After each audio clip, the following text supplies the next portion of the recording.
Bon, alors voilà, donc la séance est ouverte et on va donc commencer avec la conférence de la professeure Isabel Simões Raposo, qui est de l'Université de Lisbonne, de la faculté d'architecture et urbanisme. Et le titre de sa présentation, « Quel droit à la ville dans les périphéries urbaines de l'Usutopia? Point de vue de Lisbonne, Luanda et Maputo ». Voilà, je t'en prie.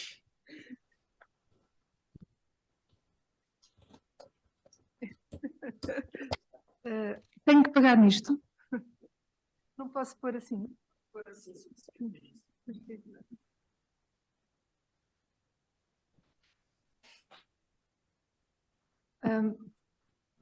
Obrigada. Está bem? Ok. Chegou a minha vez. Então, muito boa tarde a todos. Boa tarde ao meu colega apresentador e comentador, e à minha colega que vai também fazer uma apresentação, mas quero agradecer à Comissão de Organização do evento, em especial à Lara Ferreira, que foi quem me convidou em primeiro lugar, e à Sabrina Bresson, como coordenadora, pelo convite de estar aqui convosco nestes diálogos franco-lusófonos de 2023, para apresentar as minhas pesquisas que eu desenvolvi no quadro do projeto coletivo e ainda estou a concluir com colegas de Lisboa, Luanda e Maputo e também de cidades brasileiras, e que se chama o projeto África Habitat, sobre o habitat e o habitar nas margens urbanas de Luanda e Maputo, tendo como noção de referência o direito à cidade e cruzando, portanto, todo a recolha de informação no quadro deste projeto com a minha vivência anterior e a prática a minha vivência anterior entre 1969 e 1989 a viver em Maputo e alguns anos aqui em Paris e depois nos últimos 20 e poucos anos como professora na Faculdade de Arquitetura da Universidade de Lisboa, desenvolvendo trabalho de extensão universitária nas margens de Lisboa, nos bairros autoproduzidos das margens de Lisboa. Peço desculpa. Bom, apenas como um pequeno preâmbulo, a pesquisa anterior, coletiva e de doutoramentos do nosso grupo de pesquisa, que se chama o Gestual, sobre a transformação de Luanda e Maputo, permitiram estabelecer paralelismos desde o período colonial entre Luanda e Maputo. Eu não vou trazer aqui esse tema, porque poderia encher toda a apresentação, mas é apenas para dizer que aquilo de que eu vou falar se apoia em trabalhos de pesquisas anteriores. Outras pesquisas coletivas e de graus académicos foram também desenvolvidas por nós sobre as áreas urbanas de gênese ilegal na área metropolitana de Lisboa, que também cruzámos com colegas do Brasil, da Universidade de São Paulo, em 2010, com a professora Lúcia Bogos, e que permitiram ter uma percepção da dimensão aquilo que nós chamamos de áreas urbanas de gênese ilegal, na área metropolitana de Lisboa, e da insuficiência da legislação existente, que é a chamada Lei das Auges 91-95, também não vou aprofundar. Peço desculpa, isto não está bom. Peço desculpa.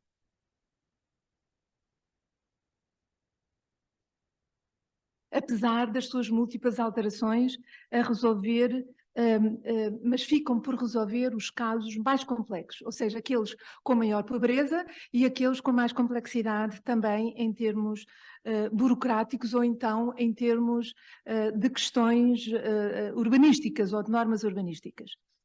Por outro lado, ainda como preâmbulo, uma referência à extensão universitária que realizei ao longo destes últimos anos, desde 2004, portanto foram cerca de 18 anos, em bairros autoproduzidos, especificamente a Cova da Moura, o bairro da Cova da Moura e o bairro da Torre, outros, mas estes em particular, que permitiram ganhar uma relação de proximidade e confiança. Foi aqui falado por alguns de vocês, com populações marginalizadas das nossas margens urbanas, que também as temos, autoproduzidas, e compreender e integrar com a sua capacidade de ação e perceber a dificuldade de interação, que eles têm de interação com os poderes públicos, marcados ainda por uma visão, esses poderes públicos marcados por uma visão funcionalista e modernista. No ver, no olhar para estes territórios. Portanto, é o bota abaixo. As três noções do título desta comunicação, que trago agora aqui, que é o direito à cidade, as margens urbanas e a lusotopia, partem de reflexões de autores franceses. Portanto, eu estou aqui a fazer a ponte entre o meu vínculo, a minha ligação à França e a abordagem francesa destas questões, onde eu fiz o mestrado, o DEA e o doutoramento, e a ligação com estes três países da lusopia, que era um bocadinho um desafio cruzar vários contextos. O que eu vos vou apresentar é uma pesquisa, os resultados de uma pesquisa que ainda está em curso, ainda estão em finalização, estão alguns tópicos para ajudar a refletir sobre os temas que trago aqui. Portanto, como reflexões teóricas, eu refiro-me a Henri Lefebvre, pressuposto, com o seu manifesto precursor e emancipador sobre o direito à cidade e com a sua teoria crítica urbana, lida a partir da periferia, portanto, o seu olhar sobre a periferia, especificamente sobre Nanterre, a banlieue, ou como refere um colega nosso, italiano, que está a trabalhar connosco, a sua teoria da marginalidade urbana como uma forma de desocultar a realidade social que é produzida, ou que era produzida, no contexto do Fordismo e da ideologia funcionalista. E refiro-me também ao historiador africanista Michel Cain, que é de outras abordagens, muito conceituado teórico ou historiador francês, que criou em 1994 a revista Lusotopie sobre os enjeux contemporains nos espaços lusófonos e que eu conheci nas minhas andanças em Moçambique. Ele é um conhecedor de Moçambique e de outros países da África portuguesa. Peço desculpa, isto não está bem. Portanto, e que a Lusotopia foi um instrumento de encontros entre investigadores da área cultural lusófona. Agora é uma revista em Open Edition.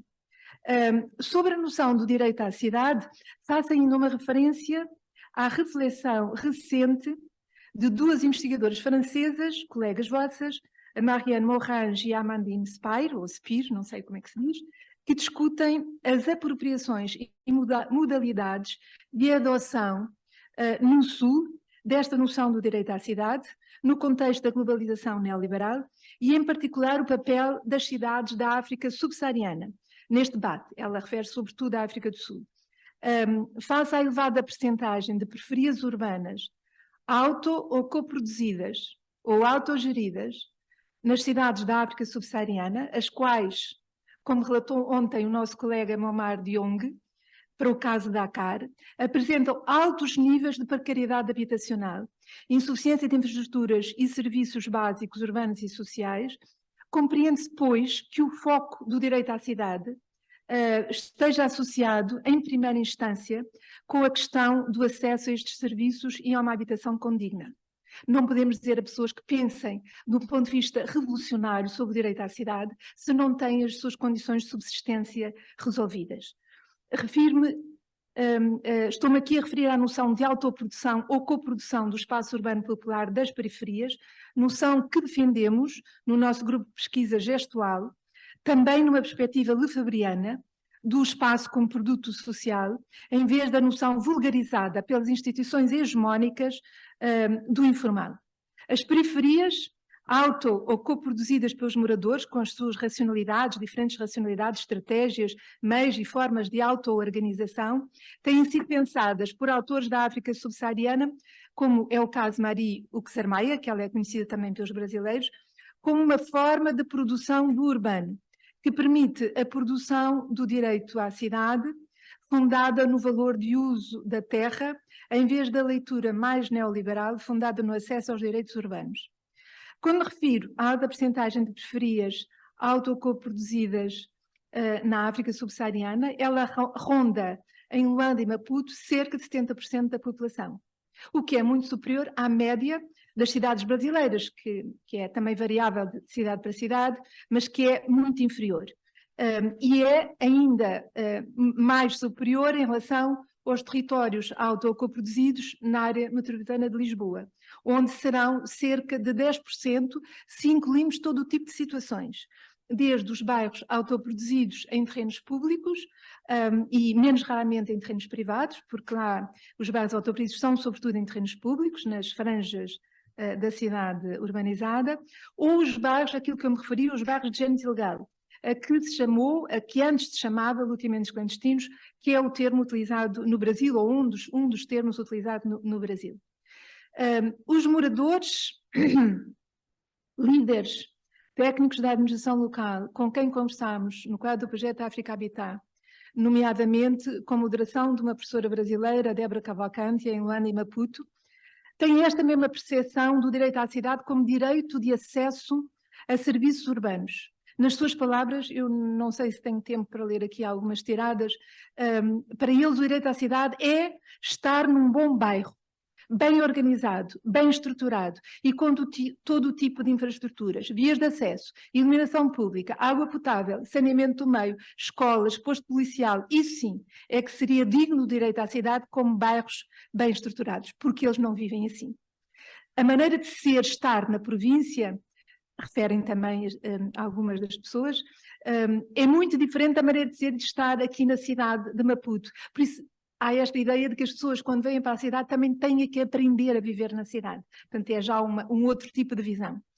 Em relação ao direito à cidade, é também uma fala, um dos pontos da agenda é a obrigatoriedade do pagamento do município do imposto pessoal autárquico. E os moradores perguntam, mas para quê que nós vamos pagar se nada temos, se nada muda? A senhora que referia isto diz, a informação que nós damos é que esse valor reverte a favor do bairro. E explica, nós conseguimos assim a pavimentação da Rua de São Paulo com esse dinheiro do imposto. Bom, algumas coisas se conseguem, mas são insuficientes. A nossa cidade de Luanda já se está a estender e chegou ao nosso bairro. Já temos as torneiras feitas, a canalização feitas nas nossas residências. Mas estamos há uns anos, até agora, que não jorra água nas torneiras. Uma cidade, diz outra pessoa, uma cidade onde as pessoas se sintam bem, onde as pessoas tenham acesso aos serviços básicos, onde as pessoas têm condições de lazer, onde as pessoas têm condições de segurança, saneamento básico, essas questões básicas que são aspectos que nós, como administração, portanto aqui fala uma administração de um serviço local, vamos colmatando muito lentamente. Acessibilidade, habitação, serviços infraestruturados são esses os elementos que vão ditar o direito à cidade. Não é só o direito à cidade de uma forma conceptual, mas é com essas práticas concretas que podemos alcançar o direito à cidade, ou seja, a melhoria das condições de vida. Isto é na voz de um jovem arquiteto que vive num desses bairros. É também nesta perspectiva que as Nações Unidas se apropriam da noção do direito à cidade, no novo milénio, como contrato social, como noção normativa, despolitizando-a do seu sentido reivindicador e emancipador, e inclui na nova agenda urbana, forjada no Habitat 3 de Quito de 2016. Esta abordagem internacional está a influenciar as estratégias de intervenção em assentamentos informais, palavras deles, não minhas, e as políticas urbanas que estão em discussão em Angola e em Moçambique. Por iniciativa dessa mesmo UN Habitat, e também influencia a política habitacional criada em Portugal em 2018. Em Angola, portanto, falando um bocadinho rapidamente destas novas políticas em Angola, em Moçambique e em Portugal, em Angola foi realizada e está em discussão aquilo que chamam a nova Estratégia Nacional de Melhoramento de Assentamentos Informais. E, embora seja langue de bois, como se diz em francês, é melhor do que havia antigamente, porque antigamente era bota abaixo e todos os pobres iam para a periferia a 40, 50 quilómetros dos sítios onde trabalhavam. Portanto, com base na metodologia da UN Habitat e por uma equipa que inclui a própria UN Habitat, portanto estão completamente sob o chapéu da UN Habitat, incluem também instituições públicas e uma ONG em Angola, que é a ONG DW, Development Workshop, que é de origem canadense, mas que está instalada há 45 anos em Angola e que tem desenvolvido um trabalho excelente e que se tornou um ator de peso e liderança na cena urbana, mas também outras ONGs e académicos que estão envolvidos nestas questões. A estratégia parte da definição e diferenciação e caracterização, portanto, e a metodologia é a mesma em Angola, em Moçambique e, de alguma forma, também em Portugal. A estratégia parte da definição, diferenciação e caracterização de tipos de assentamentos. Em termos de linguagem geral, em Angola chamam-se os museques, mas há vários tipos, conjugando a tecnologia angolana com critérios da UN Habitat, referindo-se à falta de infraestruturas e outras coisas.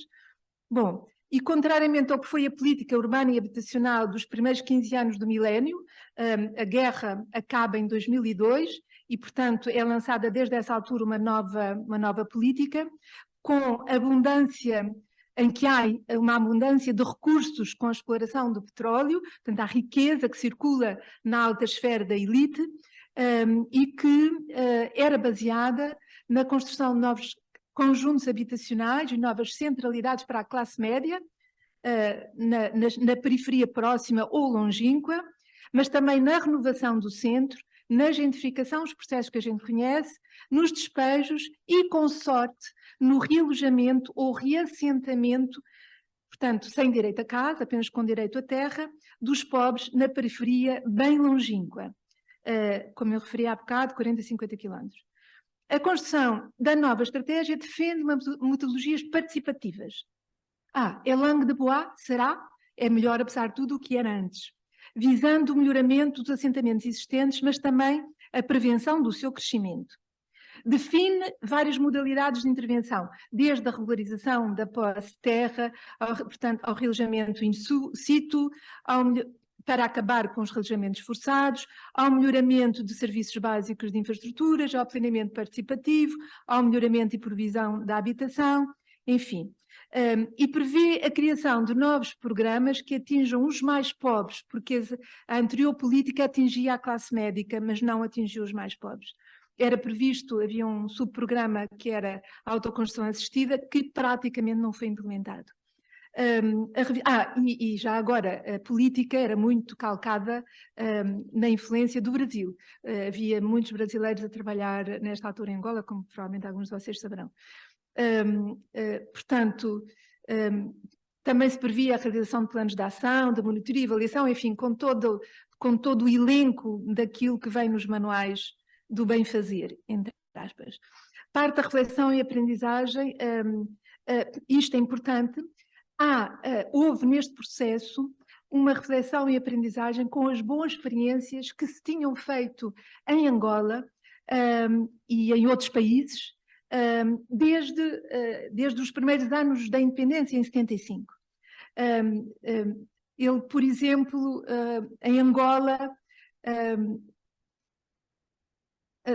ele refere-se, uma das coisas que ele se refere é o DUAT. O DUAT é o direito de uso e aproveitamento da terra, que é utilizado em Moçambique e que é mais fácil de conseguir, embora também não seja fácil, de conseguir em Moçambique do que em Angola. E, portanto, eles dizem que era bom aprender com essa experiência moçambicana. Então, este projeto que permitiu a circulação de pessoas de Angola e Moçambique contribuiu também para esta circulação de informação entre os países do Sul. Depois, boas experiências que são mencionadas em Angola. E isto é interessante, já aqui foi referido, pelo menos numa sessão mais pequena, de boas experiências aqui em Portugal, mas houve nessa altura, no contexto revolucionário português, a seguir ao 25 de Abril, e no contexto das independências em Angola e Moçambique, houve efetivamente, em contextos que são semelhantes de transformação, digamos, sociopolítica revolucionária, vamos dizer assim, ou seja, de mudança efetiva, eles traduzem-se em novos programas de intervenção urbana. O programa SAL foi falado hoje numa sessão, em 74, e toda a gente mais ou menos conhece, e que teve muito sucesso, foi lançado pelo arquiteto Nuno Portas, que é também muito conhecido, e foi um programa que ainda hoje em Portugal serve de referência ao como fazer, para os que intervêm neste tipo de contextos. Em Angola, na mesma altura, em 1965, há a criação, no governo de transição ainda, de um gabinete que chamava-se o Gabinete de Habitação em Angola, que visava exatamente a melhoria das condições de vida nos bairros. Em vez de ser a tábua rasa, era a melhoria das condições de vida nos bairros. Embora, e depois são implementados também alguns programas de melhoramento dos bairros.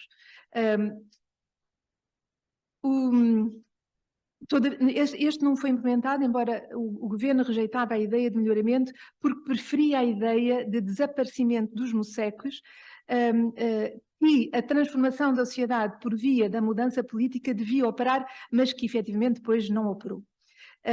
Bom, e há outros exemplos. Em Maputo, na mesma altura, há também a criação de um gabinete e há também, nesses finais dos anos 70, exemplos de intervenções participados, feitos com a população, de melhoria destas periferias. Então, é um contexto político que determina mudanças no modo de fazer que são semelhantes nos três contextos.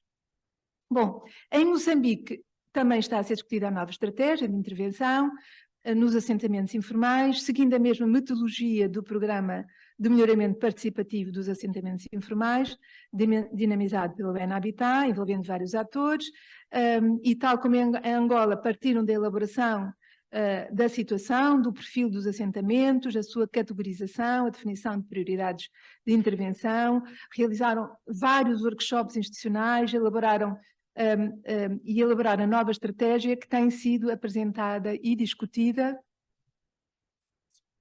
Ok. Apresentada e discutida. Ok.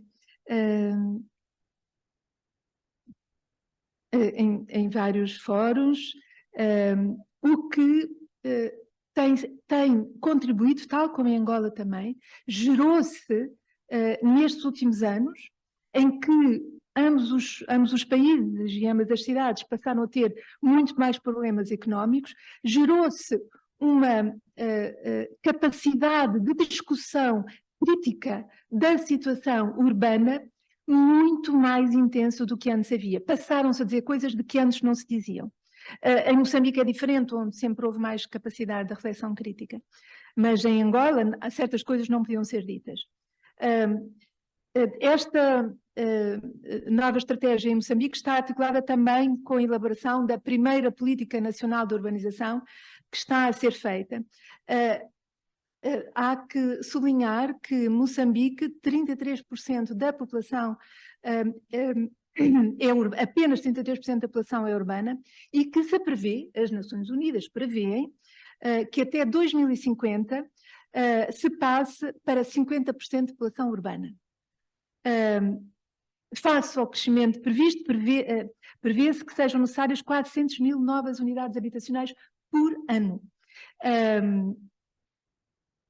Bom, eu depois volto a isto. A estratégia em discussão reconhece os assentamentos informais, portanto, há já a ideia de reconhecer, tal como em Angola, mas pretende prevenir o surgimento de novos assentamentos e visa institucionalizar programas de intervenção para melhoramento e requalificação, definindo o papel das diferentes instituições intervenientes e a mobilização de fundos.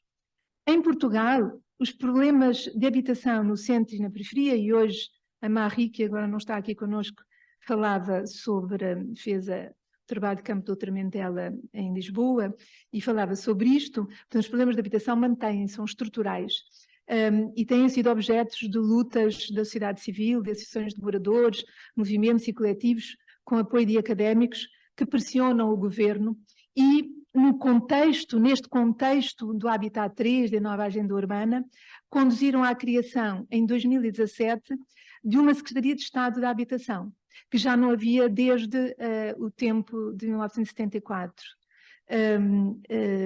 E esta Secretaria lançou uma nova geração de políticas que visava garantir o acesso de todos a uma habitação adequada e que apostava na reabilitação. Nessa altura é também feito um levantamento nacional das necessidades, tal como em Angola e Moçambique, e chega-se à conclusão que a carência habitacional de Portugal são 26 mil famílias em Portugal. Porquê que Portugal não resolve a sua situação quando em Moçambique estamos a falar de 400 mil por ano? Não é? Então, a diferença de escala, não é? E a gente pode aqui fazer uma escala. Temos França, temos Portugal, temos Brasil, não sei, Portugal e Brasil, de facto, sai esta diferença, e temos Angola e Moçambique, e se calhar também podias meter aqui o Senegal. Portanto, 26 mil que vivem em barracas e construções precárias, muito distante dos números de Angola e Moçambique. A nova geração de políticas foi objeto de ampla discussão e integrou alterações que foram introduzidas pela sociedade civil com um novo programa, o Primeiro Direito, Programa de Apoio ao Acesso à Habitação, aprovado em 2018, para os casos de maior precariedade, esperava-se que, de facto, os problemas dos bairros, destes bairros mais autoproduzidos, com maiores fragilidades, pudessem ser resolvidos.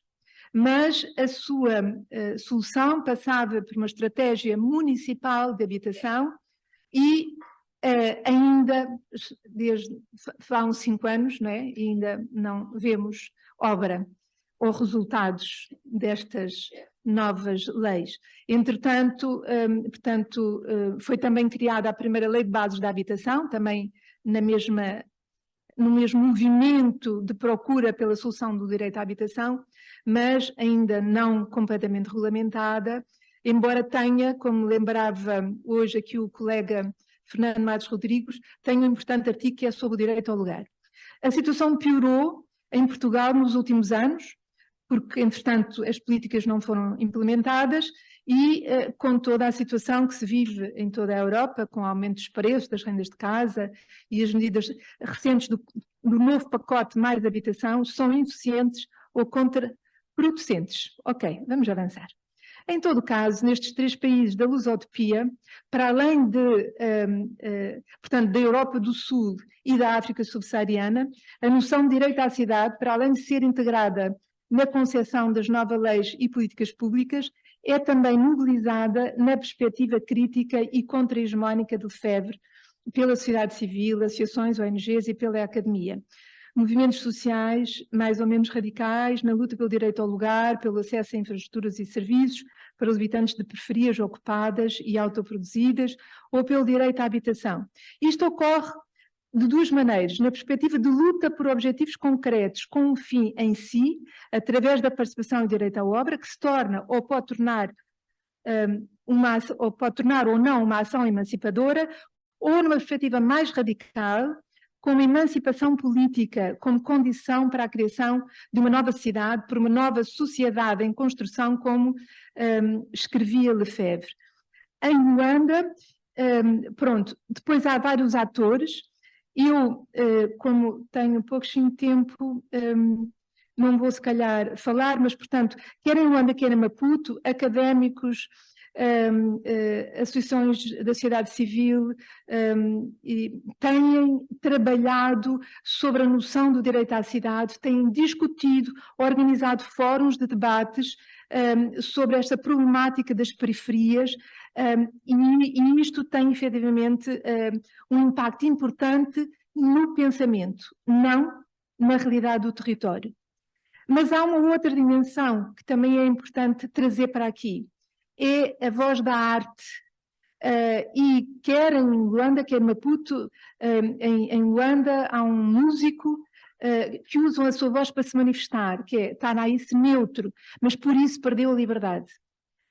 Em Maputo, a mesma coisa, há talvez a acrescentar que há um centro de estudos da Faculdade de Direito que tem trabalhado sobre o direito à cidade, fez um fórum sobre o direito à cidade, um fórum internacional sobre o direito à cidade, com uma discussão numa perspectiva multidisciplinar e multissetorial, e tem organizado cursos sobre o direito à cidade, para ativistas, para estudantes e para recém-licenciados. Portanto, tem tido um papel importante ao nível de trazer o tema para a discussão.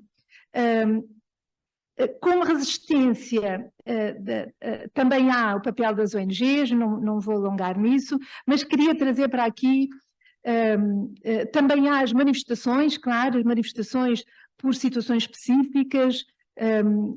Aqui estou a ver uma imagem que não vos posso mostrar, de um bloqueio na Estrada Nacional 1, que liga um distrito municipal ao centro da cidade, por moradores que reivindicavam a criação de paragens de transportes. Portanto, existem poucos, porque há o risco de serem, portanto, ameaçados pela polícia, e também há o peso da música. E aqui não posso deixar de mencionar com força o Mano Azagaia, que talvez algum de vocês sejam mais aficionados e tenham ouvido falar, que era um cantor hip-hop, rapper, chamado Rapper do Povo em língua portuguesa, e como falou em língua portuguesa, cativou não apenas os mais jovens e que falam as línguas locais, mas também intelectuais e pessoas de variedade, e durante 15 anos ele teve a capacidade de falar sobre a realidade que as pessoas viviam e da qual não podiam falar.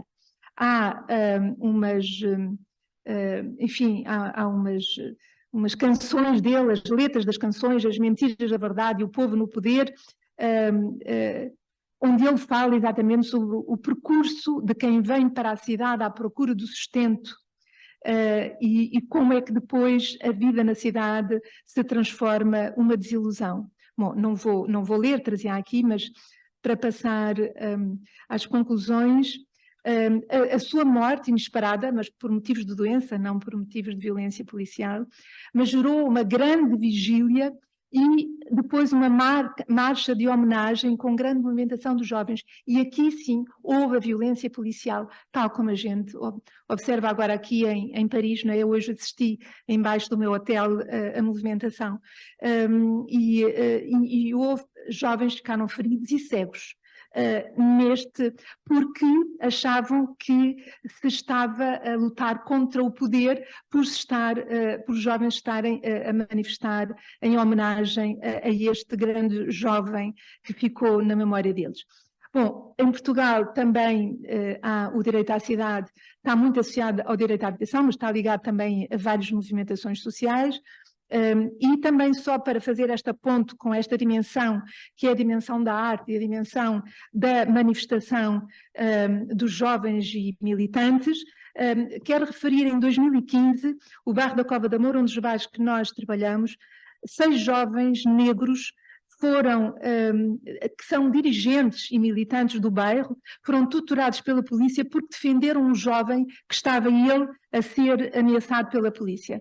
E no final, é interessante, não é? Passado alguns anos, no final, 8 polícias foram condenados.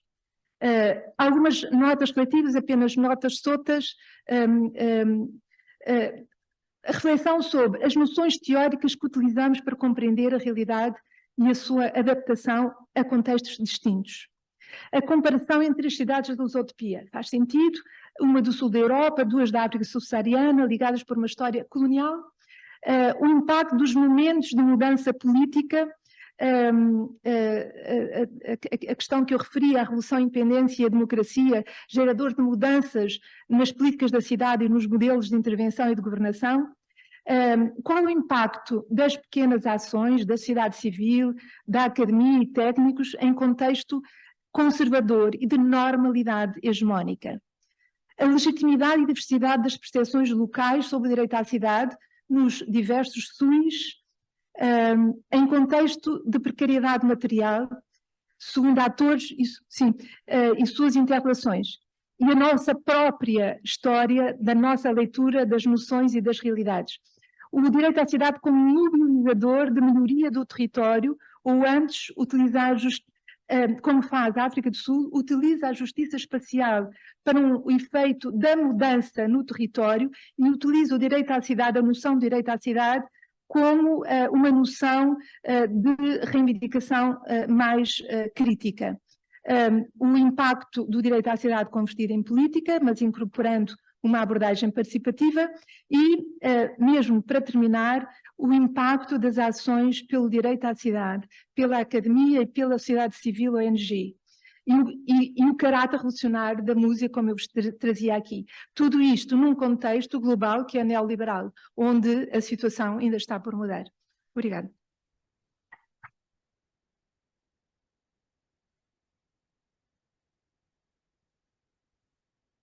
Merci beaucoup, professeure Isabelle.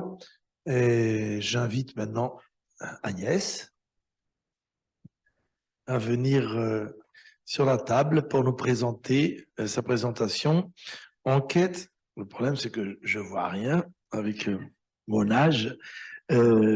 Enquête de sens ou de solution, appréhender le tournant climatique des sciences sociales de l'urbain. Agnès de Boulay, qui est professeure à l'Université Paris 8 et qui aussi est co-coordinatrice du projet Copolis, avec moi d'ailleurs. Voilà.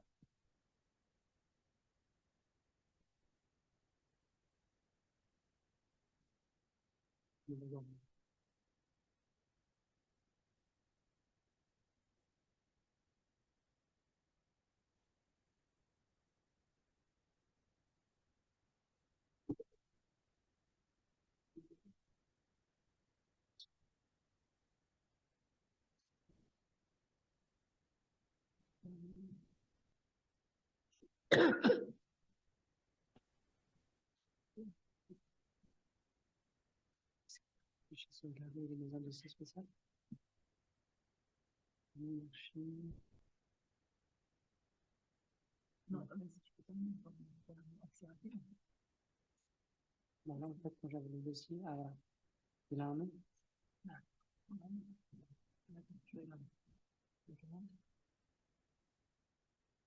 Désolée pour cet intermède. On a pu mettre une petite musique. Pauline n'est pas là pour nous faire le bruit de la RATP. Pauline n'est pas là pour faire le bruit de l'arrêt de métro.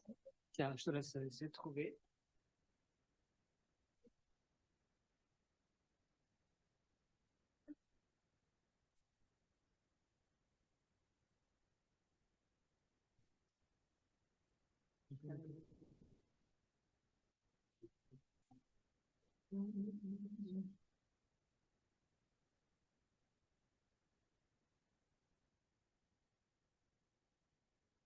On a modifié tout cela? Ouais.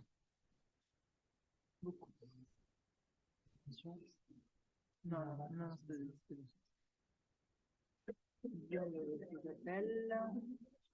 dialogue, c'est super. C'est sur ton ordi? Conférence dialogue, je pense que c'est là. Ah ouais, dans le thématique. J'ai mis en PDF. Dernier, c'est ça. Donc, je le loue, la Je l'ouvre et je vais mettre. Tu peux commencer à parler, moi je vais le mettre sur l'écran. Merci beaucoup.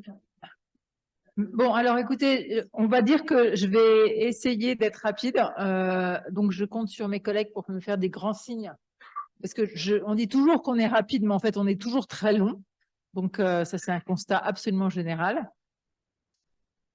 Voilà. Alors, et en fait, j'ai constaté en lisant le titre de cette intervention il y a quelques jours que je n'étais pas capable de répondre à cette question très ambitieuse que je m'étais moi-même fixée. Bon, c'est une tentative pour les prochains dialogues, on va dire. Et du coup, je vais essayer plutôt de dresser quelques points de réflexion à partir de ce qu'on a entendu et à partir aussi des questions que pose le séminaire, enfin ce colloque. Écoutez, du coup, j'en profite pour remercier l'équipe d'organisation. Enfin, je le ferai aussi après. Et là, je vois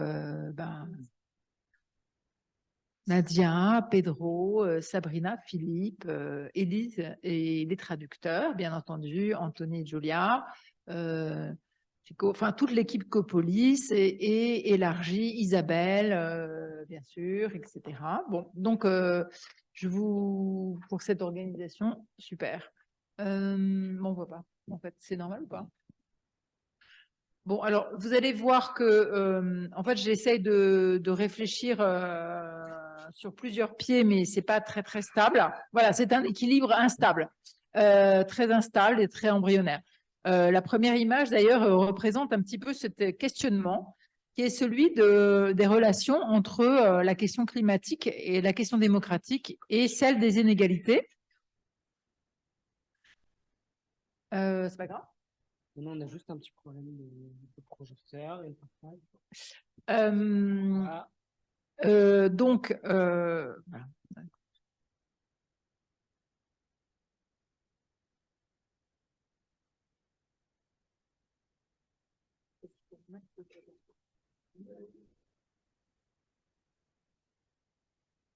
Ça marchait bien tout à l'heure. Les gens qui sont en Zoom le voient, mais nous on ne le voit pas. C'est embêtant. Non, parce que là j'ai arrêté le partage. Non, mais Philippe, on ne voit pas sur Zoom non plus. Hein. Parce que là j'ai arrêté le partage, mais là, c'est un problème de projecteur en fait. Tu peux me donner, moi je vais le partager. Ouais, il est sur le bon. C'est un problème d'écran. Oui, non, tu sais, les deux écrans, là, moi, je ne sais pas faire ça sur. C'est bon, nous on le voit sur Zoom. Ah non. Attends, et si on partage les. Comment ça va rien changer? Philippe, si tu veux, tu peux. Ah non, on n'y arrive pas, ça revient en même. Figer mon partage d'écran, figer mon image à l'écran. Moi, j'ai commencé à partager la présentation. Si tu veux, je peux la passer la présentation. Il faut juste que tu figes mon image à l'écran. Alors, je vais introduire la première diapo. La diapo de titre, la diapositive de titre. En fait, qui a été faite à Montreuil, qui est une ville très proche périphérie, très grosse ville, à moitié populaire et en grande partie gentrifiée aussi, dans un quartier de logements sociaux qui s'appelle Lannou, qui est à cheval sur 2 communes, et où, en fait, dans ce quartier de logements sociaux, des artistes s'installent depuis plusieurs années pour faire une sorte d'éducation populaire un peu spontanée à la demande de personnes, en fait, peut-être en lien avec un centre social, et font un festival dans lequel la mascotte de l'année, c'était une baleine en papier mâché. Donc, le carnaval avait lieu il y a un mois par une chaleur torride. Vous allez voir peut-être la photo. Donc, au milieu d'un ensemble de logements sociaux. Et pour moi, cette photo, elle est emblématique d'une contradiction majeure de nos politiques urbaines qu'on retrouve. Alors, je ne sais pas du tout comment ça peut se situer dans les pays lusophones ou au Brésil, etc. Mais en tout cas, en France, et je pense dans les pays européens, c'est clair que voilà, super, elle était partie. Elle était partie. Bravo. Donc, vous voyez la baleine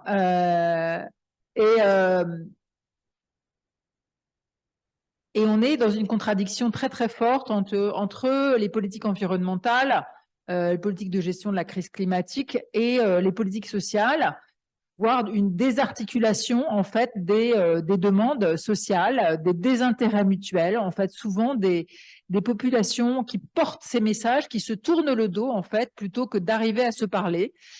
Et il se trouve que bon, dans ce quartier sur lequel l'association d'ailleurs appuie et qu'on accompagne un petit peu une mobilisation d'habitants, une autre mobilisation d'habitants, et la question de la réhabilitation, notamment pour des questions environnementales, sur la question réhabilitation énergétique des logements sociaux, c'est un énorme parc de logements sociaux, plusieurs milliers, pose problème aux habitants, qui a un déficit de confiance sur cette question. En fait, c'est pas parce qu'on vous dit que voilà, on vous propose un programme de réhabilitation énergétique bas carbone, etc., que pour autant vous avez confiance dans l'organisme bailleur ou dans la municipalité ou dans l'Agence nationale de rénovation urbaine qui porte ce programme.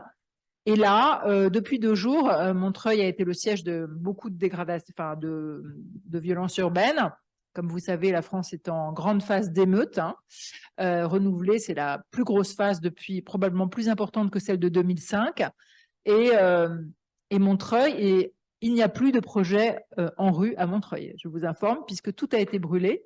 Les bulldozers, les bennes, les tractopelles, les engins de chantier, etc., etc. Donc évidemment, vous voyez, ça questionne tout de suite sur l'ambivalence de ces politiques de réhabilitation énergétique, de travail sur la question climatique, sur la question du dialogue autour de ces questions. Hein, on est vraiment là dans un... Et c'est pour ça que je pense que ce qui est important, c'est d'essayer de travailler ces contradictions et ces ambivalences entre questions climatiques et environnementales, politique publique participative et inégalité sociale. Ouais, tu veux, je peux faire ça. Voilà. Bon. Et les images, elles vont. Ah bon, voilà. Alors.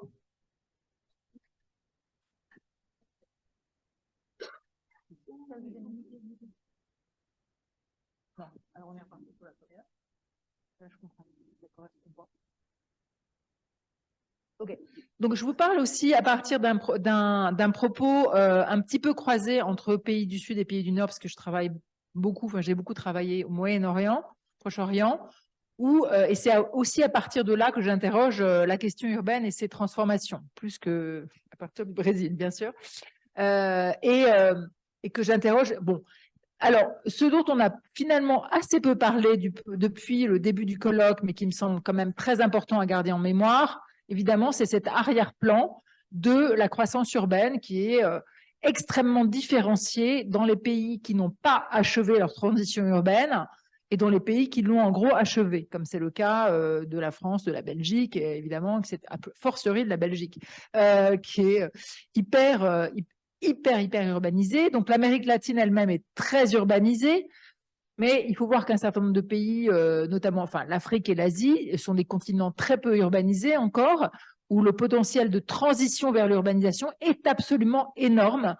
Et donc, on sait, mais ça c'est les chiffres de l'ONU, que c'est 2 milliards de nouveaux citadins que le monde va accueillir d'ici 2050.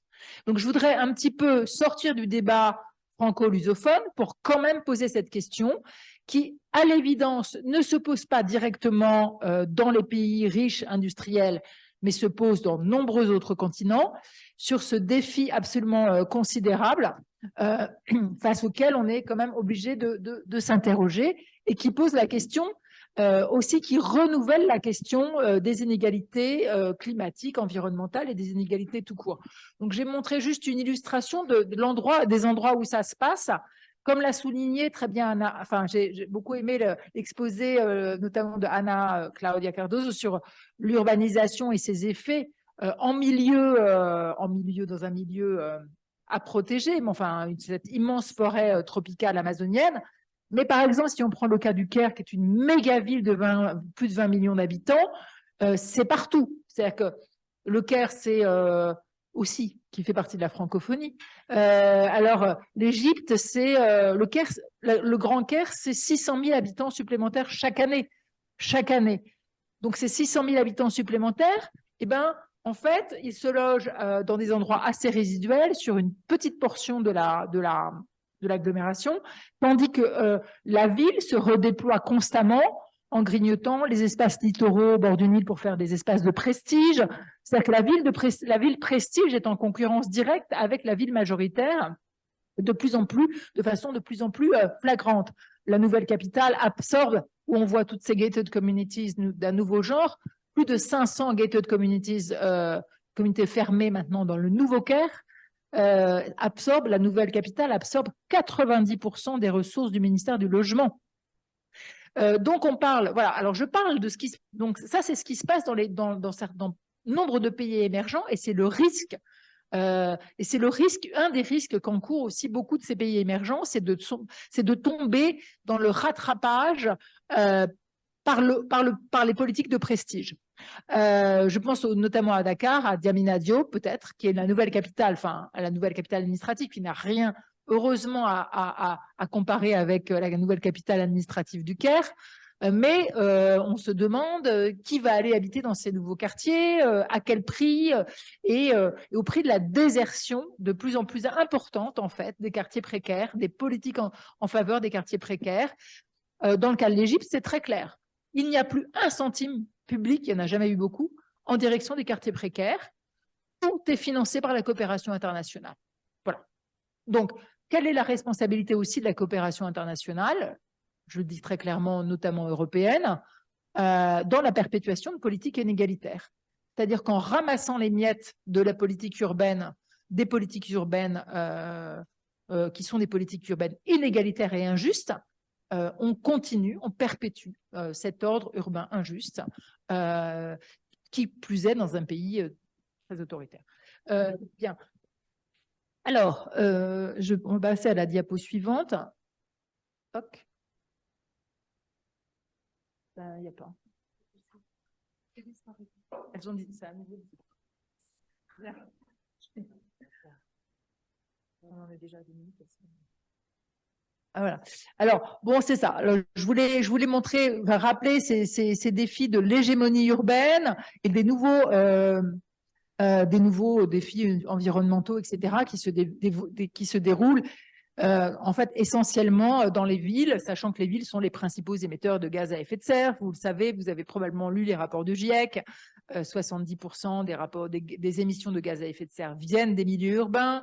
Or, ces milieux urbains vont eux-mêmes croître considérablement, vont absorber 2/3 des nouvelles émissions de gaz à effet de serre si on prolonge les tendances actuelles dans les 20 ans.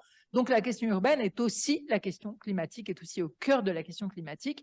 Mais on le voit, ce n'est pas seulement la question urbaine, c'est la question métropolitaine qui maintenant se joue sur l'ensemble des territoires, puisqu'elle dévore littéralement de nouveaux territoires de façon indiscriminée, etc.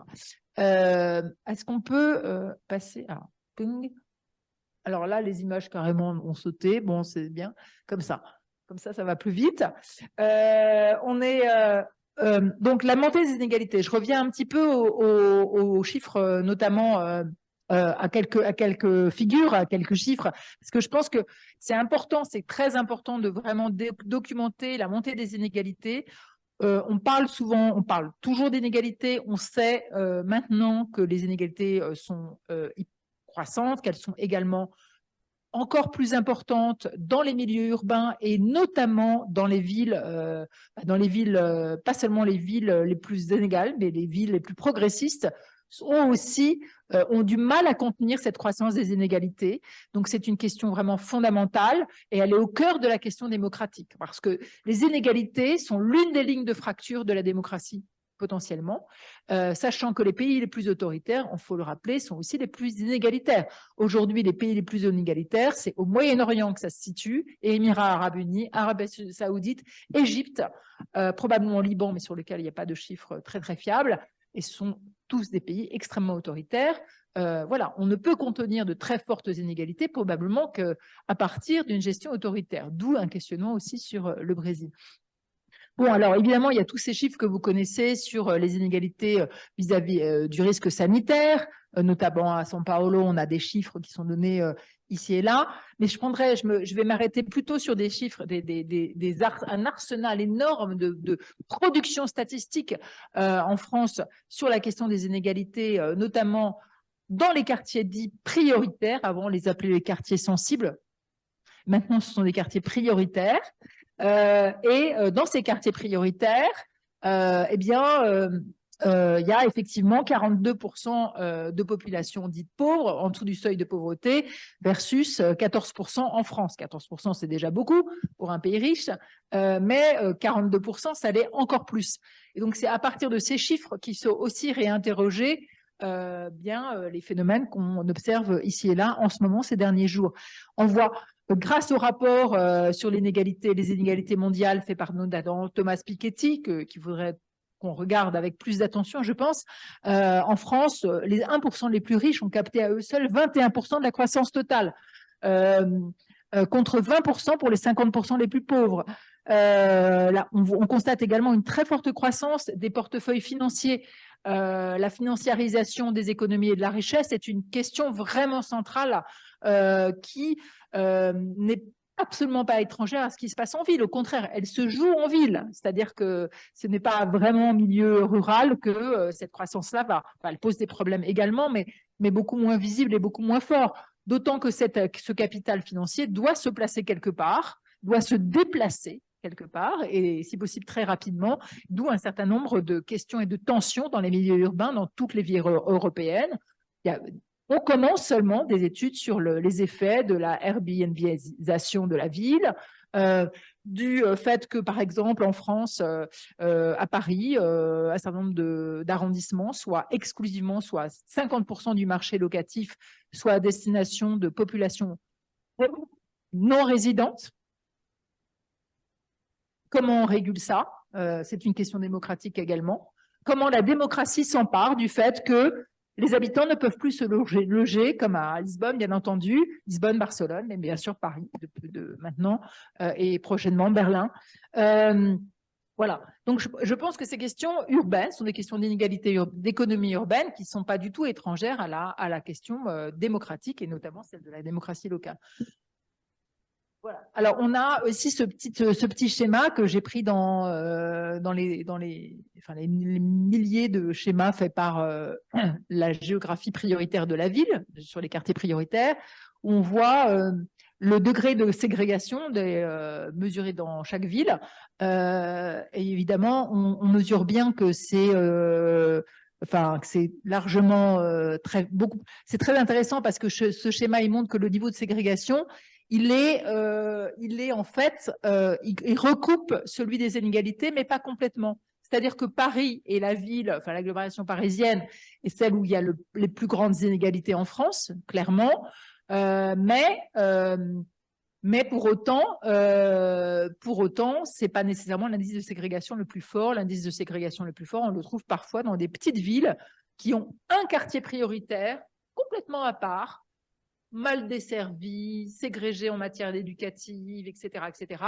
Et c'est là, on va le dire crûment, où ça pète le plus, notamment où le sentiment de relégation est le plus important. Voilà, probablement, c'est une carte qui serait à étudier de plus près. Voilà. Donc, je voulais aussi parler en termes d'inégalité de la croissance, des choses qu'on a entendues un petit peu durant le colloque, mais sur lesquelles on pourrait peut-être mettre plus l'accent, parce que la question de l'énergie fossile, elle traverse complètement l'urbanisation et elle traverse aussi une partie de nos pays franco-lusophones, enfin en tout cas l'économie brésilienne pour sûr, et l'économie française pour sûr également. Et voilà, et je rappelle quand même la phrase assez célèbre d'Antonio Gutiérrez avant le début de la COP27 à Sharm el-Sheikh, disant que l'industrie fossile nous tue et qu'il est temps de réagir face à cette industrie fossile.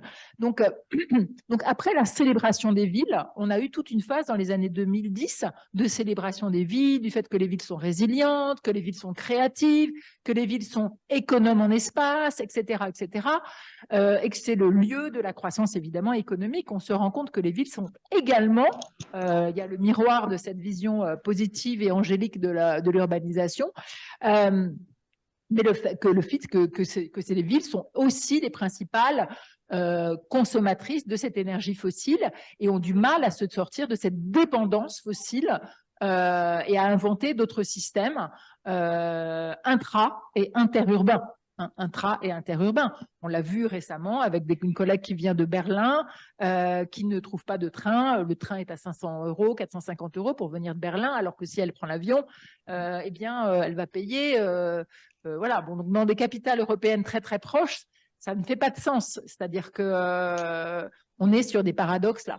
Donc on se repose quand même la question dans les travaux sur les politiques urbaines, celle des politiques incitatives. De plus en plus, on voit que la question clé dans nos vies, c'est celle de l'énergie. Enfin, on le vit très très clairement en Europe de façon violente en ce moment, et partout dans le monde probablement aussi, mais où sont les incitations pour une politique urbaine, une politique de mobilité bas carbone? C'est très très très difficile, c'est un motif de tension extrêmement fort entre les classes sociales, et ça fait peser un poids très très fort sur les inégalités déjà existantes. En France, l'approche, il y a de nombreuses recherches qui montrent que les approches sont très centrées sur une éco-citoyenneté, c'est-à-dire qu'il faut être un bon citoyen, bien trier ses déchets, prendre son vélo, etc., et bien fermer son robinet. On vous le dit même maintenant dans le métro, mais par contre, on ne passe pas au niveau supérieur qui est celui de s'enquérir de la façon dont les entreprises, dans les grands pollueurs, l'État lui-même, le premier, va pouvoir faire face à ces défis. Comment on va pouvoir mettre en place des vraies mesures restrictives sur les plus pollueurs. C'est un vrai défi démocratique. On l'a vu à travers la crise des gilets jaunes, est une crise, et la première crise, en tout cas en France, crise climatique, crise sociale climatique, en fait. Et ça continue avec le débat sur les zones à faible émission, puisque les grandes villes ont mis en place des zones à faible émission, mais ça veut dire quoi une zone à faible émission? C'est que si votre véhicule était diesel, vous ne pouvez plus rentrer en ville avant, ça c'est à partir de 2025. C'est déjà le cas pour Paris. Sauf que en milieu rural pauvre ou moyen, 90% ou 80% des véhicules sont des véhicules diesel. Ça veut dire comment vous gérez l'immobilité de ces ruraux. On va remettre des nouvelles enceintes peut-être autour de Paris, après celles de Thiers, pour empêcher le passage. En tout cas, bon, voilà, c'est une source de tension extrêmement forte. Et aussi, c'est des sources de tension, mais qui engagent, qui font courir vraiment le risque enfin, le risque pour nous, c'est ici, c'est le Front National, on l'a bien compris. Et pas seulement, mais notamment. Voilà.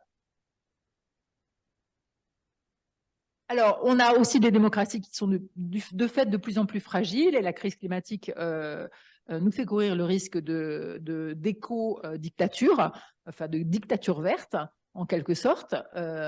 Mais on a avant ça l'hypothèse d'un tournant autoritaire qui est renforcée par une gestion par des industries extractives.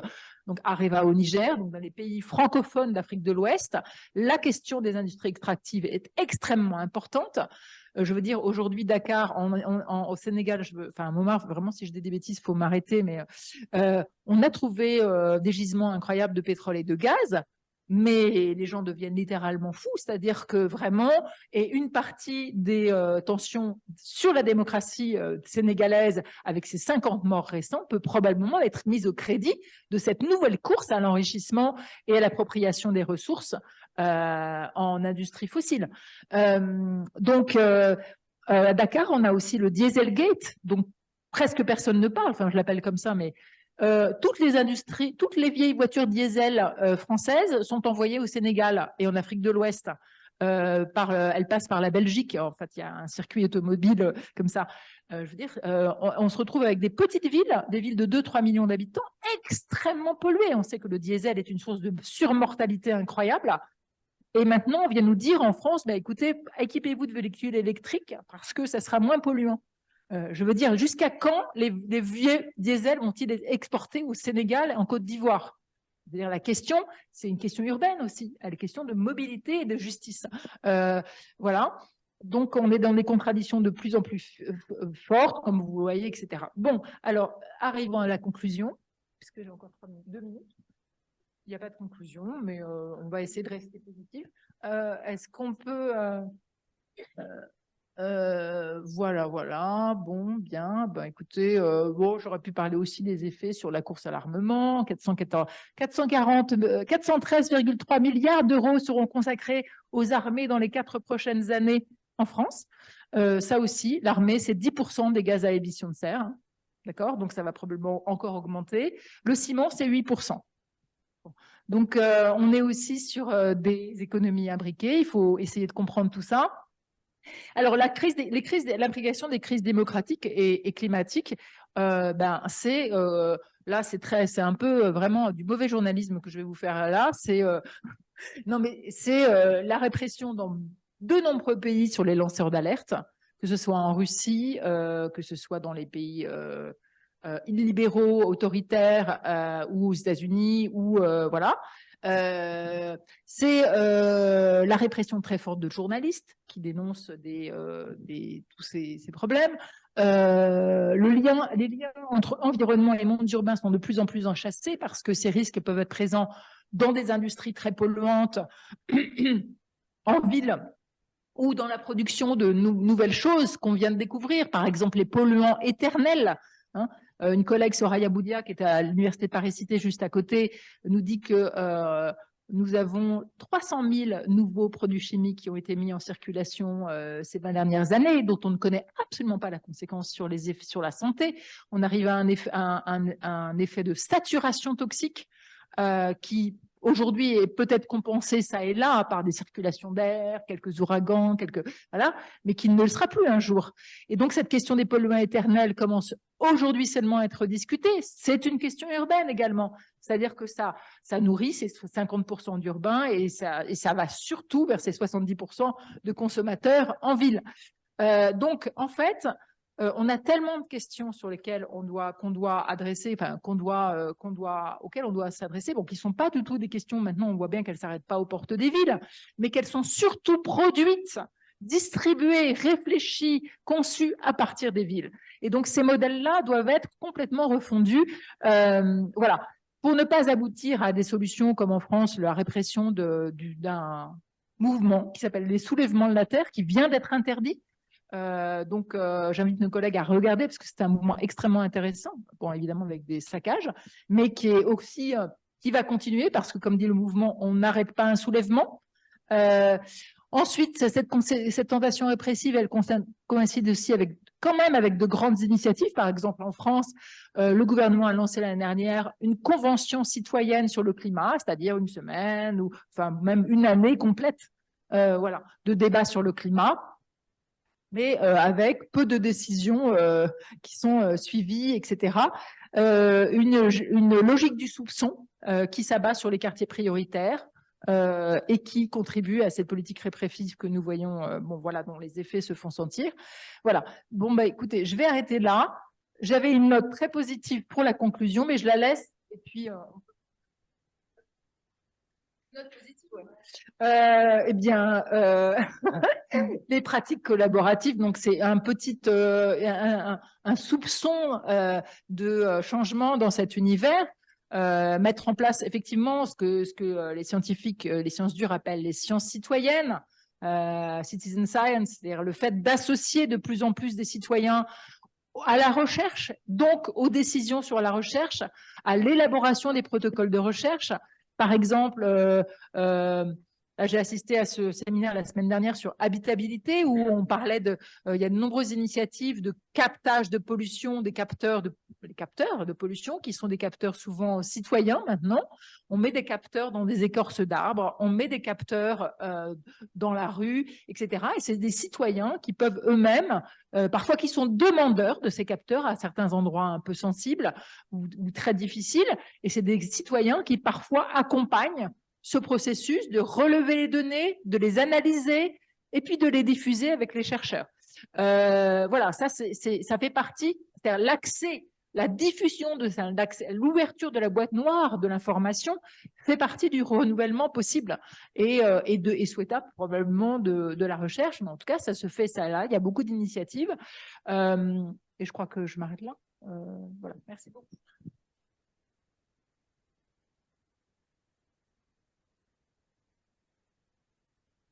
Merci Agnès. Bon, alors on serait censé d'avoir terminé il y a 1 minute, mais je pense qu'on peut élargir un petit peu si tout le monde n'est pas extrêmement fatigué. Moi, je suis discutant. Pardon? Trop l'heure, ok. Moi, j'ai un problème, je suis discutant et j'ai fait des notes, mais j'en ai 5, donc je pense que ça en fera 1 par minute, 5 minutes, allez. Top. Non, je trouve que d'abord, ça a été très clair dans ces dernières propositions et dans le séminaire en général, que l'on n'arrête pas de parler des relations nord-sud dans une situation de domination qui n'a jamais cessé et dans une situation où les dominations changent et changent aussi dans le sens de l'aller et le retour. Alors, j'avais dit hier qu'il n'y a pas de comparaison possible ou elle est très difficile si on la fait par l'abord de modèles de politique publique, de modèle, de rôle de l'État, etc. En plus, parce qu'il est devenu évident, après toutes ces présentations, qu'il y a des différences, même des différences sud-sud, et il y a entre Amérique latine, Afrique, Inde, etc. Et on a aussi des différences nord-nord. Agnès vient d'en parler de quelques-unes, par exemple avec la Belgique. Alors, cela m'emmène au deuxième point, j'en suis donc avancé sur mes 2 minutes. Définitivement, on ne peut pas avoir de règles. Et on ne peut encore moins avoir des règles imposées par des institutions genre UN Habitat, ce qui a été bien montré par Isabelle. Donc, j'en arrive à mon 3e point, c'est que on ne doit pas comparer selon un modèle de l'urbain idéal, mais ici, dans ce séminaire, on a vu que l'on peut et l'on doit comparer par les actions de résistance à ce qui est commun à tous. Et qu'est-ce qui est commun à tous? C'est l'effondrement de la ville face aux inégalités. Donc là, il y a de quoi comparer. Et il y a de quoi comparer des actions qui sont apparues dans toutes les séances de ce colloque, comme les mouvements de résistance aux actions du capital et du capital immobilier, les actions qui sont plus les mouvements de résistance plus autonomes dans le sud par rapport à l'État et peut-être supportés par un État déguisé en politique publique plus dans le nord, mais pas toujours. Mais aussi ce que nous on se propose à faire dans la recherche Copolis, comparer les luttes, comparer les solutions populaires, techniques souvent, comme on a vu avec Omar aujourd'hui dans une des séances, comparer le rôle de l'État et la manière de se confronter, c'est-à-dire comment l'État se porte, comment on se situe par rapport à cet État, comparer l'essence de ce qui est une espèce d'une définition conceptuelle commune à tout le monde dans l'urbain, qui est le droit à la ville, et qu'on a vu ici, qui peut avoir peut-être 350 abordages différents. Donc, tout ça, c'est des comparaisons qui doivent être faites même à cause de leurs différences, parce qu'elles nous permettent de mieux comprendre ce monde en transformation extrêmement complexe que l'on est en train de vivre. Donc, j'en arrive à mon 5e point. On est souvent en contresens. Souvent, en contresens, ces modèles du capital, ils arrivent comme des modèles dans le Sud portés par des agences, par exemple UN Habitat. Ça veut dire on ne doit pas faire la comparaison, mais on est forcé à la faire. Ça veut dire on a des best practices, on a ceci, cela, qui arrivent comme des modèles forçant à faire des comparaisons. Alors que, d'un autre côté, ce qui est très intéressant, c'est que les méthodes de résistance, par contre, elles sont en train d'arriver chaque fois plus du sud vers le nord, justement où, dans le nord, on fait face à un État-providence qui ne l'est plus, surtout pour les plus pauvres, et qui, en fait, est dans un processus de fragilisation générale de la démocratie, aussi bien dans le nord que dans le sud, et dans le nord, où on a de plus en plus des résistances qui se font nécessaires face à l'effrichement de toute l'histoire de cet État-providence. Donc, comme je l'avais dit hier, on finit par se rejoindre dans ces actions, et on se rejoint dans des actions qui ont comme point en commun le combat aux inégalités, avec l'addition des nouveaux agendas, comme surtout la question climatique, cet nouvel agenda n'a pas de différenciation nord-sud. Il arrive pour tout le monde. Donc, en fait, on travaille maintenant comment on doit agir pour réfléchir à l'urbain dans un contexte qui, en fin de compte, il n'est plus comparable parce qu'il devient de plus en plus le même. Et c'est le même contexte de la fragilisation de l'urbain, de l'augmentation phénoménale des inégalités et face à des changements très très forts qui sont les changements dus au changement climatique. Et je pense que donc ce nouvel agenda est un nouvel agenda commun, donc où on pourra retrouver des comparaisons, mais qui ne sont pas des comparaisons sur le modèle passé de ce qui doit être la ville ou le droit à la ville, mais qui sont des comparaisons sur le modèle présent de ce qui est notre réalité et des manières comment l'on doit se confronter à elle. C'est la conclusion que j'ai, moi, de tout ce qui a été dit ici, dans cette dernière table et le long de ce séminaire. Voilà. Maintenant, j'ouvre à des questions et des interventions de là.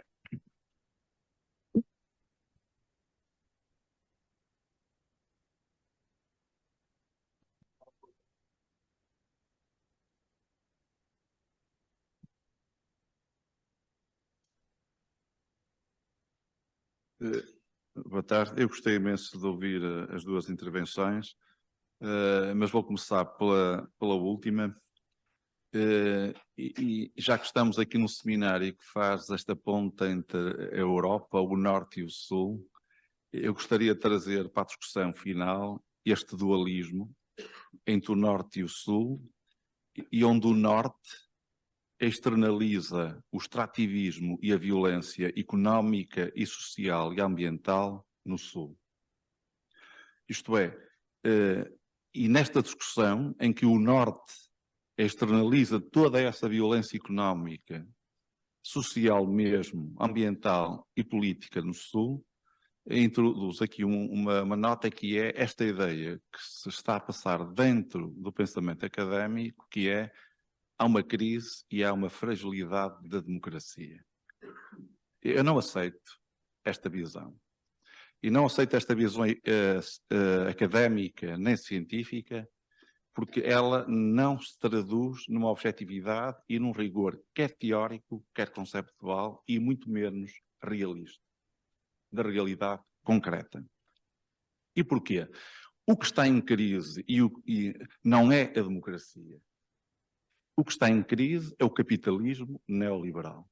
E é esse capitalismo neoliberal que externaliza toda a sua violência e imoralidade exatamente nas políticas públicas que são injustas e que estão ao serviço exatamente de uma elite que não tem o pudor de fazer dos direitos constitucionais, ou se quisermos, já que estamos em França, dos direitos universais ou dos direitos do homem, desses direitos, não tem pudor de fazer desses direitos um grande negócio. E aqui eu penso que a academia e a ciência não pode ser neutra, quer em termos axiológicos, quer em termos epistemológicos. A ciência tem que, de forma objetiva e de forma pragmática, ter um posicionamento onde não pode haver dúvidas. Ou estamos no Norte ou estamos no Sul. Isto é, ou estamos na justiça social e ambiental, ou estamos exatamente ao lado do extrativismo, ao lado da externalização de tudo que é violência. E eu acho que, ao estar hoje aqui em Paris, e ao estar numa faculdade, penso que é pública, na cidade de Paris, e ao estar no Norte e no coração do extrativismo, eu penso que não seria de todo correto, da minha parte, ignorar exatamente a fonte e a natureza desta violência que está a ser externalizada no Congo, no Brasil, etc, etc. E, portanto, a questão é, já que foi citado Piketty, a questão é exatamente essa, quer dizer, é exatamente como é que vamos fazer políticas públicas de redistribuição e, acima de tudo, de colmatação. Como é que vamos, não digo compensar, que seria uma atitude de neocolonialismo. Aqui não é uma questão de compensar.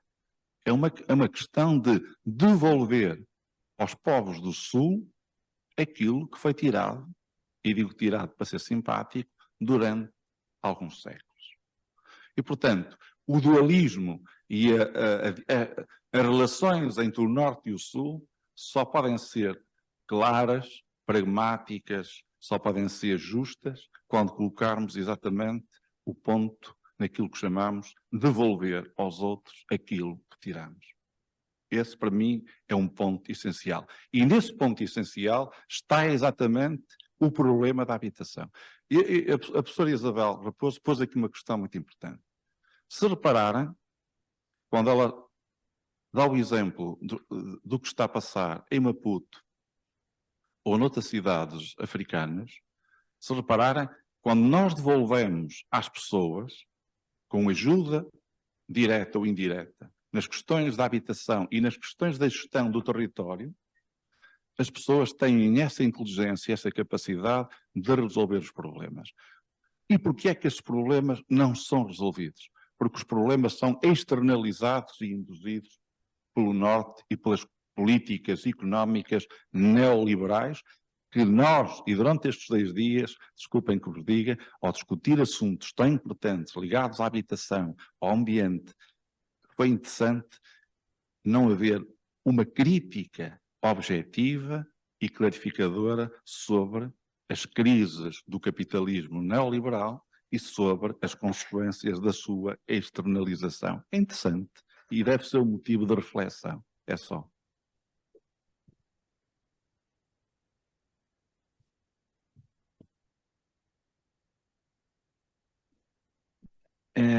Sou Bruno Soeiro, lá da Federal do Pará, Universidade Federal do Pará. Félicitations, Madame Raposo, félicitations, Madame Deboulay.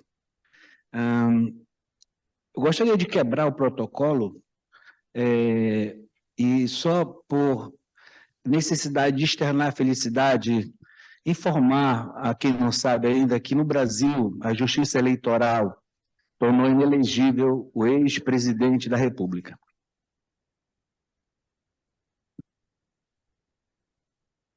Essa decisão do Poder Judiciário tem muito a ver com o que nós estamos discutindo aqui nesses 2 dias.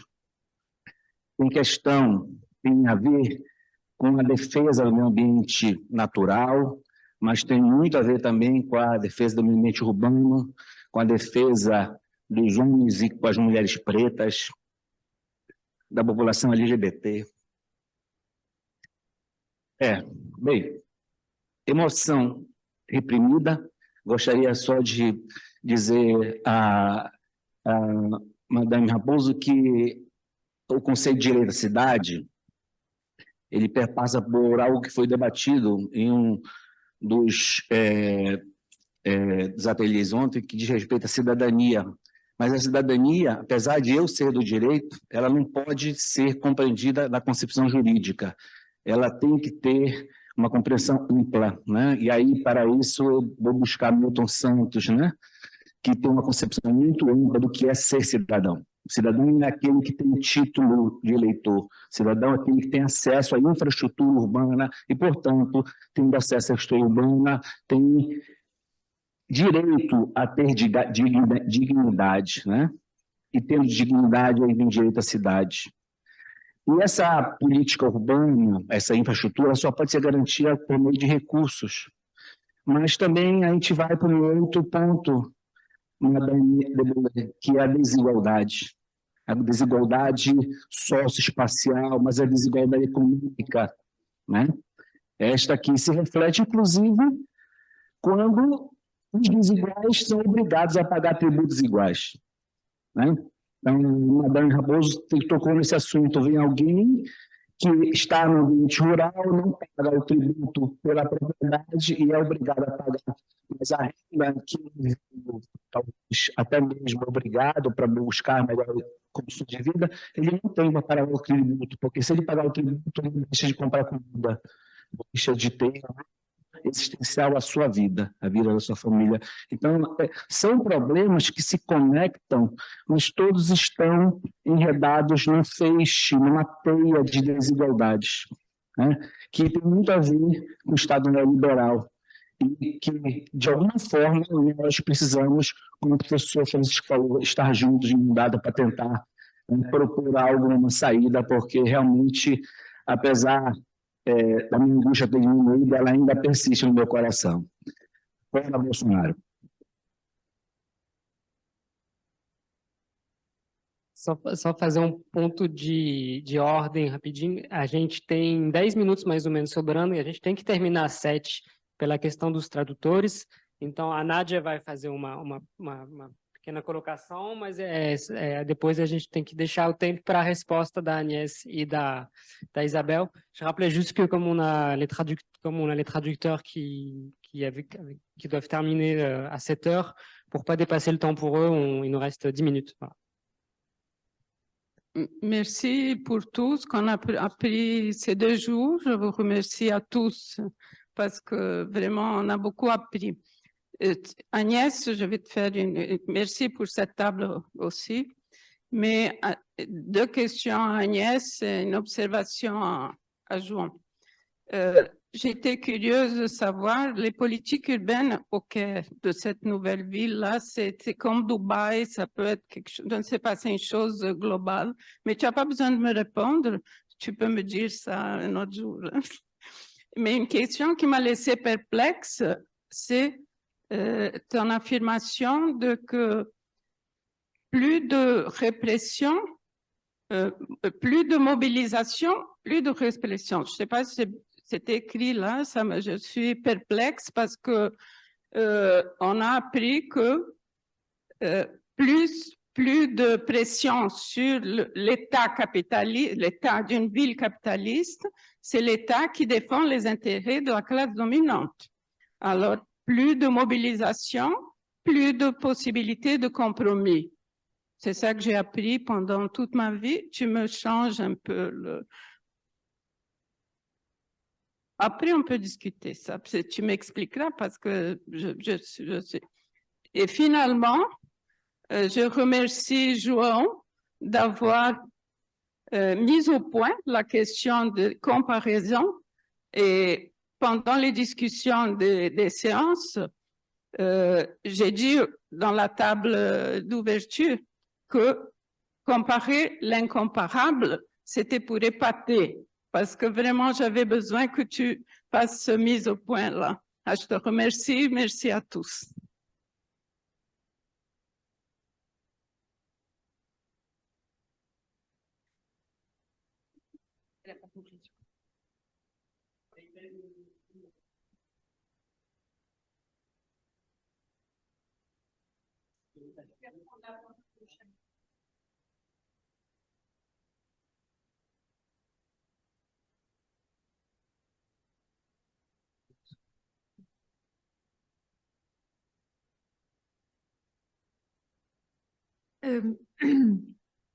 Bom, apenas quero agradecer a oportunidade de ter estado aqui e de ter confrontado as reflexões que nós temos vindo a fazer nos últimos 4 anos, sobretudo com Luanda e Maputo, mas também com colegas do Brasil e alguns de Lisboa, sobre estas questões, numa abordagem diferente do que aqui foi colocado e onde se coloca aquilo que penso ficou claro na minha apresentação, que é o peso da abordagem neoliberal trazida pelos organismos internacionais nas 2 capitais, embora seja a porta de entrada em países sem recursos nenhuns para poderem introduzir, apesar de tudo, melhorias nas formas de intervir. Por isso, mas eu acho que este banho aqui, vindo de França, onde sempre houve esta capacidade de reflexão crítica muito forte e que o Brasil também tem, numa dimensão diferente e com uma outra realidade, penso que foi importante para repensar agora e cruzar com o que se coloca lá em baixo. Mas é evidente que eu falava com alguém que não podemos dizer a professores que não ganham para viver, professores universitários como nós que não ganham para viver, para não trabalhar com as Nações Unidas ou não trabalhar com as instituições que lhes permitem sobreviver.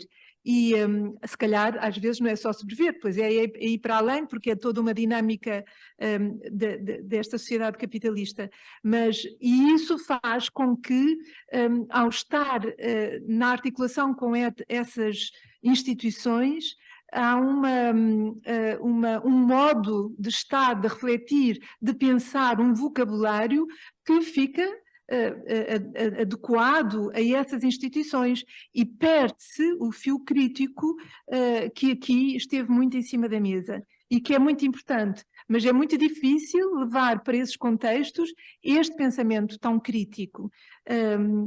Temos que levar com algum cuidado para que não sejamos simplesmente colocados de lado. Então, esta é uma reflexão que eu queria deixar, porque é muito fácil dizer, quando se tem tudo, e mesmo comparando França com Portugal, há uma grande diferença, dizer que, as coisas têm que ser feitas de outra maneira. O Estado é que tem que resolver as coisas. E se o Estado não resolve, como é que acontece? Então, penso que a riqueza deste encontro foi mesmo essa, desta relação norte-sul e sul-sul, estes diferentes suis, estes diferentes nortes, ter a consciência destas diferenças e não termos qualquer um como referência absoluta. Há sabedoria em todos os lados, em todas as dimensões, e mesmo no Sul, com as populações do Sul, deste Sul com que eu trabalho, eu aprendo imenso também em termos teóricos, de uma outra maneira. Então, eu acho que esta perspectiva de que não é só com os meus colegas digamos, intelectuais ou professores que eu aprendo a refletir, eu penso também que é importante, é entre todos e é, sobretudo, olhando o terreno. Bom, depois a questão que foi colocada pelo Fernando Matos Rodrigues, a questão da crise do capitalismo neoliberal, eu penso que ela é o que determina tudo o que está a acontecer, e então ela é estruturante e podemos dizer, é preciso fazer a revolução para de facto as coisas mudarem. Estamos em condições de fazer a revolução? Bom, viva o Presidente Lula, claro que sim, eu tenho acompanhado muito as transformações no Brasil e noto que no Brasil há uma capacidade e há uma série de palcos de discussão que são extremamente ricos sobre todas estas questões políticas, económicas, sociais, talvez porque haja uma classe média que é maior do que existe nos países de África e, portanto, há também um acesso ao ensino que é maior e, portanto, uma capacidade de reflexão, mas um conhecimento e um mergulhar numa realidade desigual que também dá uma percepção dessa desigualdade que eu penso que é importante para uma outra forma de pensar estas questões. Pronto, e basicamente é isto. E também quero agradecer muito aos colegas aqui da mesa, que eu aprendi muito com os dois também, tá bom? Ok, ficamos por aqui.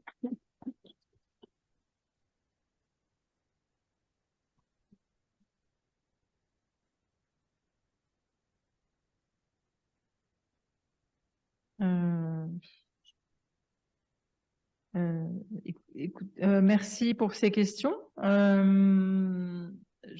Effectivement, bon, si j'ai bien compris votre question, c'est de revenir, essayer de revenir aux contradictions du capitalisme, etc. Moi, c'est vrai que j'ai pas trop l'habitude de travailler à partir de ce schéma interprétatif, même si je suis globalement d'accord, parce que des contradictions, il y en a toujours. Après, est-ce que la limite climatique est une nouvelle contradiction? Probablement, qui risque d'empêcher la machine de tourner, probablement aussi. Mais voilà, je ne sais plus où sont les contradictions. Enfin, voilà, peut-être qu'on pourra avoir une discussion là-dessus, mais et en même temps, je suis pas sûre. Enfin, je pense que le problème pour moi, hein, c'est très personnel. Je pense qu'une fois qu'on a dit voilà, c'est les contradictions de l'État capitaliste, on s'arrête. C'est-à-dire, comment on comprend au-delà les nouvelles dynamiques? La société, elle change énormément. Il y a aussi quand même de nouvelles initiatives citoyennes, nouvelles capacités à réfléchir et à agir ensemble qui sont extrêmement importantes. Et si elles n'étaient pas si importantes, on n'aurait pas de réaction aussi violente, en fait, en face. Donc, ces tensions-là, je pense qu'elles doivent être comprises. Et c'est extrêmement exigeant. On ne sait pas, enfin bon voilà, on ne sait pas trop comment faire d'ailleurs. Garder le cap de la compréhension des inégalités, c'est important parce que aussi, ben je suis d'accord. Enfin, et pour conclure, ben, il y avait une très belle conclusion là que vous avez faite tout tout à l'heure, cette note extrêmement positive. Donc, terminons là, peut-être. Et puis, peut-être que Sabrina, tu veux venir faire un mot de conclusion, non, pour dire au revoir, non, etc. Parce que c'est difficile de conclure, mais en tout cas, on n'a jamais été aussi vivants. Merci à tous et à bientôt. Et merci Nadia pour ta question. Je répondrai après.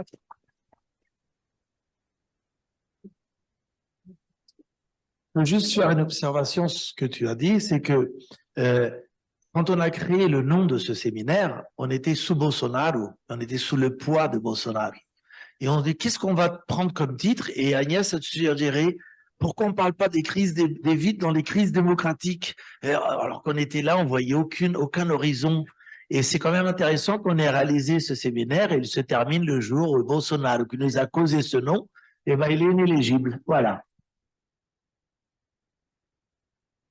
Merci, Joan. Ça nous permet de finir sur une vraie touche positive. Merci à tous pour vos apports et vos contributions. On a beaucoup appris, je crois, et on a beaucoup échangé. Donc, voilà, c'est quand même 2 jours très positifs, malgré des constats qui sont tristes, malgré un climat social en France là qui est très dur. Mais voilà, merci encore à tout le monde. Et un grand merci surtout à nos traducteurs qui sont encore là. Donc, je ne sais pas si vous en